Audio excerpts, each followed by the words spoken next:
Hi, it's Robin with SeniorSafetyAdvice.com. My kitchen usually doesn't look quite like this, but we're getting ready to go on an adventure, so I'm going to take you with us. We have decided to rent an RV for the weekend. I think it's a great thing for seniors to try.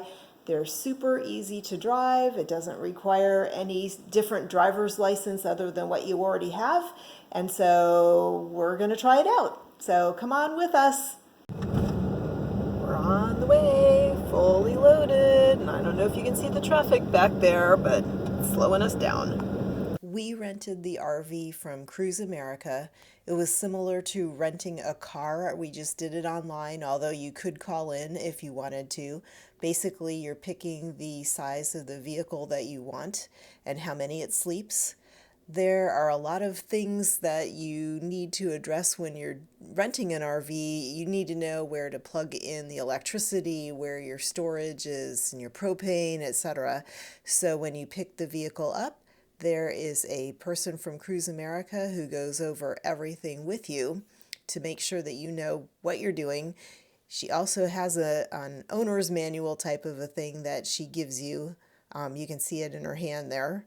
And that way you have something with you if you have a problem. There's also a contact number to call if you do have a problem.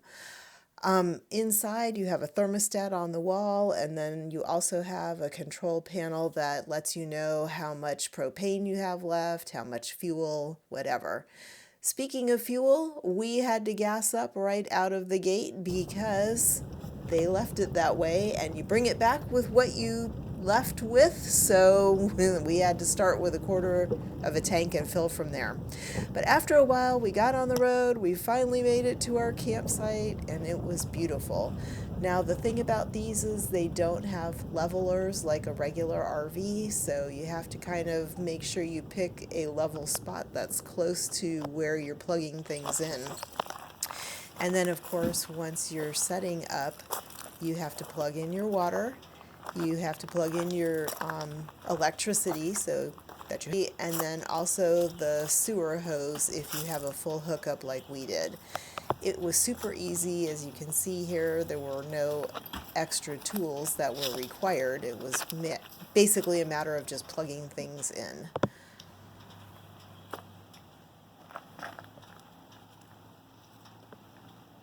So there's plenty of storage inside the RV itself. This was underneath it, but there's also a lot of storage inside. Bring a mat because you're going to track dirt inside, and so the mat was very helpful.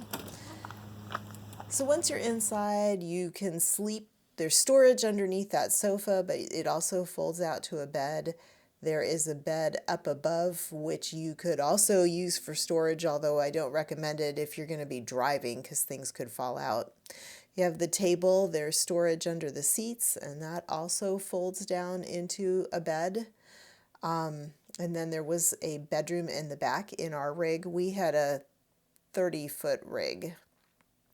So there's storage in the bedroom itself, and then there's also storage underneath the bed. I'm telling you this in case you were going to take a long trip with your grandkids.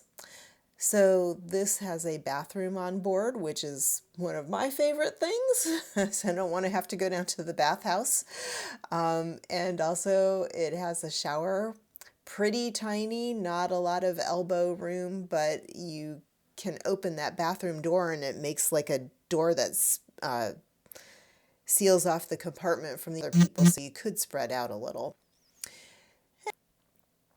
Had everything you needed, and once you got everything plugged in, which really didn't take that much time, we loaded things from the car into the RV, and then we had plenty of time to relax in our camp spot, which was beautiful, our campsite. Now, if you were flying in from somewhere, you could also rent things.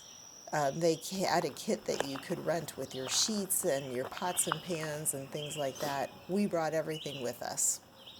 Now, when you go to leave, of course, then you have to do everything in reverse. So you're unplugging your electricity, you're unplugging your water, and you're draining your sewer.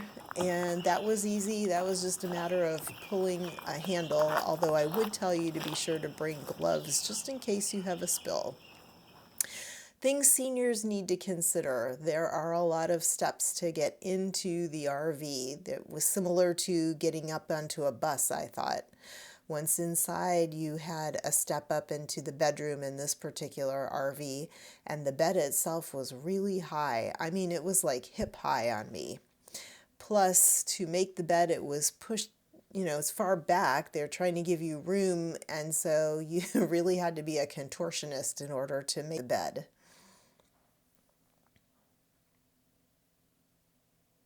Thankfully, hubby's a contortionist. So the other thing too is the toilet itself is on a raised platform, and then it's a toilet, so you gotta have kind of perch on it, which wasn't fun. Also, like I said, you have to consider all the supplies that you have to bring with you, and then you gotta load them or unload them, or again, you can just bring your food with you. If you're flying from somewhere, you'd have to stop at a grocery store and pick things up, but you could rent packages of the other supplies like linens and pots and pans, towels, and things. There's also cleaning. They want you to clean the unit from top to bottom before you leave it with them when you return it. If you don't, in this case, it was a $250 fee, so I made sure to clean as much as possible. Spending time in nature is worth it, though.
So we're back home from our camping adventure.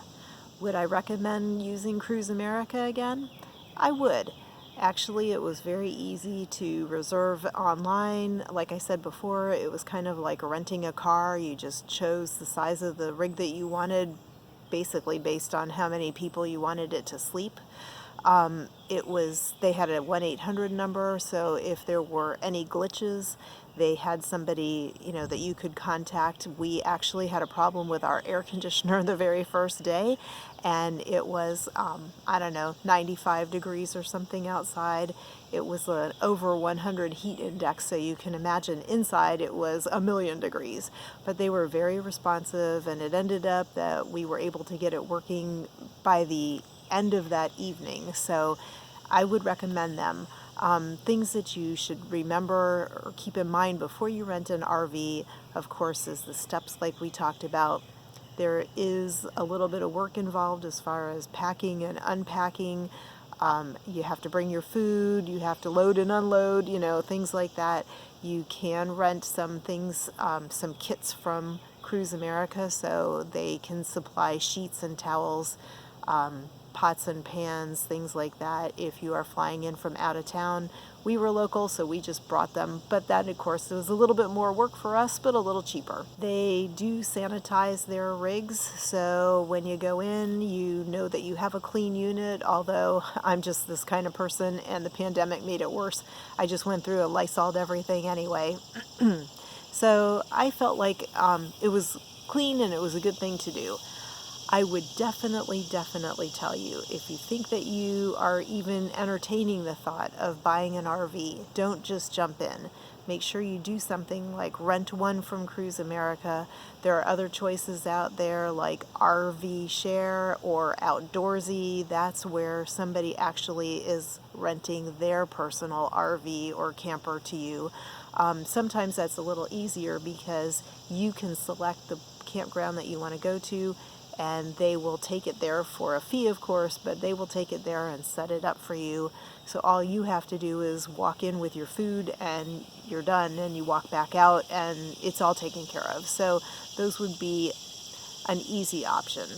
And then you might have, well, you definitely would have a little bit more choice of what you actually were renting. Cruise America only has the drivables, although I think they are bringing towables into their fleet as well. So anyway, check out your options. Definitely try before you buy. I would encourage you to get out there and do it. Either camp on your own, camp with your grandkids. I just think it's fun, and it's best to get back to nature as often as possible. It restores your soul. So I hope that you enjoyed the video. If you did, please give us a thumbs up, and also please subscribe. The subscription button is down in the corner there, and hit the notification bell when it pops up, and that way you'll always know when we put out a new video. So thank you again for watching. I hope you have a wonderful summer. Take care until the next video. Bye.